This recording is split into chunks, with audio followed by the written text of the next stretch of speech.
Marshall dit Teach alias Barbe Noire est de retour pour jouer un sale con encore une fois, hein, le salopard.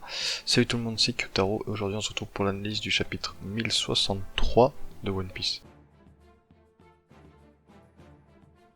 Déjà cette fois on va s'attarder sur la couverture où on voit Chocolat Town qui avait été attaqué par on ne sait qui, hein, qui se retrouve totalement congelé pendant que le Germa s'échappait d'une autre île de Big Mom, hein, j'ai oublié laquelle. Et on voit là que Cracker est totalement congelé et sa sœur, j'ai oublié le nom, hein, celle qui faisait les miroirs, est en larmes. Et on apprend que la princesse, non pas la princesse, Pudding a été capturée. Alors bon, beaucoup de glace, tout de suite ça nous fait penser à Aokiji et je vois pas qui ça pourrait être à part Aokiji vu que c'est le seul qui possède des pouvoirs de glace si je ne me trompe pas. Et donc pourquoi il aurait pris Pudding?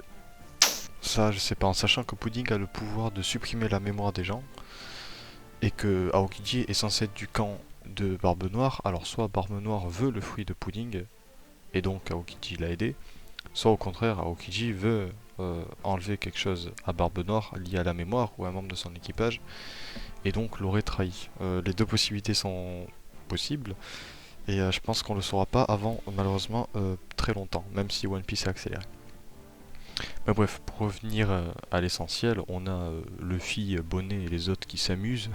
Encore dans le truc de Vegapunk là, ils font des tests avec des machines qui leur donnent des tenues et tout. Bon, en vrai c'est chiant parce que moi j'aimais bien les voir avec leur habit de base là, l'équipage ça fait longtemps qu'on les a pas vus avec leur habit de base. Mais bon là ils ont des tenues bizarres, assez futuristes, bon c'est chouette, ça fait des tenues en plus mais bon, j'espère qu'on reviendra à des tenues de pirates quand même.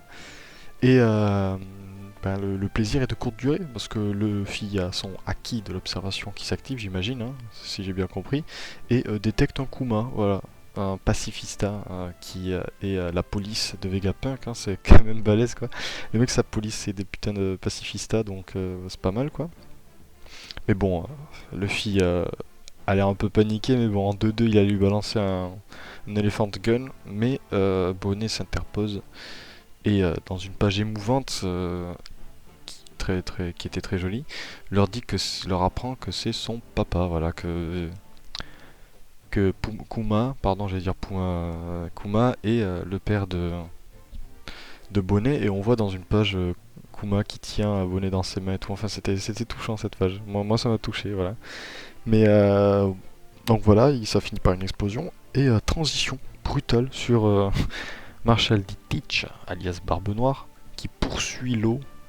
En gros, ce qu'il a fait, c'est qu'il savait qu'après la défaite de Kaido, Law, Kid ou Luffy allaient arriver sur l'une des îles, sur l'une des trois îles. Enfin, il connaissait les trois prochaines destinations, donc il a attendu sur une des îles sans savoir qui allait venir, si j'ai bien compris. Et il s'avère que malheureusement, c'était Law, donc c'est-à-dire que ça aurait pu être Luffy. À tout moment, on aurait pu avoir du Luffy contre Barbe Noire. Enfin bref, du coup, Barbe Noire et son équipage s'attaquent à l'eau. On voit que l'eau et un certain membre de l'équipage sont transformés en demoiselles.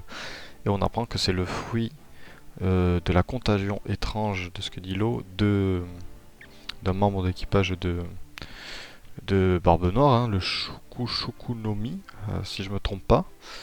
Et, et on voit que la plupart des membres de l'équipage de Barbe Noire ont un nouveau fruit. Bon, l'eau arrive à très vite se défaire de ce truc en utilisant le haki, hein. Donc il guérit entre guillemets de cette maladie là. C'est comme ça que Oda nous décrit la transformation. Bon, enfin bon, c'est autre chose. Et puis après on a la vue du membre de l'équipage avec chacun possède un nouveau fruit. Burgess a un fruit qui le rend beaucoup plus fort, hein, le Rikiriki no Mi, hein, une force surhumaine. Van augure le Wapu Wapu no Mi, qui selon l'eau lui permet de se téléporter. Et enfin on a le Uma Uma no Mi mythique, modèle Pégase pour le cheval, hein. J'ai oublié le nom du cheval, hein, vous me pardonnerez. Mais donc voilà, l'équipage est très fort. Après par contre Google ne traduit pas le shiki dans le Shuku Shuku no Mi de la même manière que l'eau. C'est-à-dire que pour l'eau, le Shuku Shuku no Mi c'est la contagion étrange, donc en gros ça lui permet de créer des sortes de maladies ou des virus qui peut répandre, donc c'est plutôt cheaté. Mais sur Google, quand j'ai tapé Shuku Shuku no Mi, ça m'a mis que c'était un fruit qui permettait de créer une sphère noire qui attirait les gens à son centre, et ensuite que le détenteur du fruit pouvait faire exploser cette sphère noire. Donc bon, je comprends pas trop, mais on verra bien. On verra bien ce qu'il en est. Enfin bref, des fruits très utiles, hein. Par exemple, Vanokur qui a le Wapu Nomi, on peut imaginer qu'en tant que sniper ça peut être utile. Il peut tirer des balles, se TP et en tirer une autre assez rapidement, enfin ça peut être cheaté quoi. Enfin tous les fruits peuvent être cheatés, donc l'équipage de Barbe Noire est over cheaté là, donc il n'y a pas de débat quoi. Et donc voilà, ensuite le chapitre se finit avec l'eau qui est malheureusement face à Barbe Noire, pas le choix. Et les deux veulent se battre pour récupérer les rods poneglyphes de l'autre.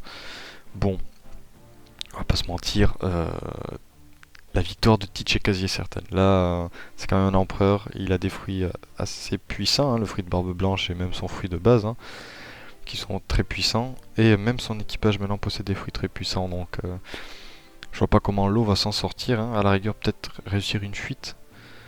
Mais voilà, mais surtout, bon, l'eau possède le fruit le plus cher du monde, qui permet d'octroyer la vie éternelle à quelqu'un d'autre.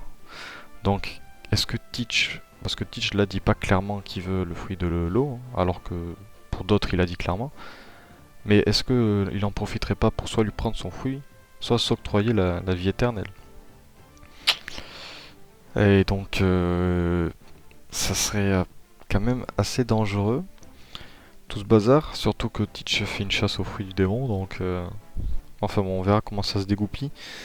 Plein de théories, on peut se faire plein de théories hein, sur qui va gagner, à mon avis c'est Teach, hein. Je veux pas un monde où quelqu'un d'autre gagne, mais du coup ça donnerait une raison valable en plus à Luffy d'aller se fight contre Teach, hein. Si Teach a tué ou possède, a capturé l'eau, plus peut-être Vivi, plus euh, comment il s'appelle, Kobe, pardon, j'avais oublié. Enfin voilà quoi, ça fait que Teach s'en prend quand même pas mal aux gens que Luffy apprécie. Donc bon, hâte de voir les prochains chapitres. Celui-là était très intéressant, hein, bourré d'informations. Mais bref, sur ce, merci d'avoir regardé la vidéo si vous êtes arrivé jusqu'à là, hein. N'hésitez pas à vous abonner, laisser le pouce bleu et le partage, ça me ferait très plaisir pour faire grandir la chaîne. C'est des reviews de One Piece chaque semaine, c'est toujours un plaisir. Et donc à la prochaine pour une prochaine vidéo.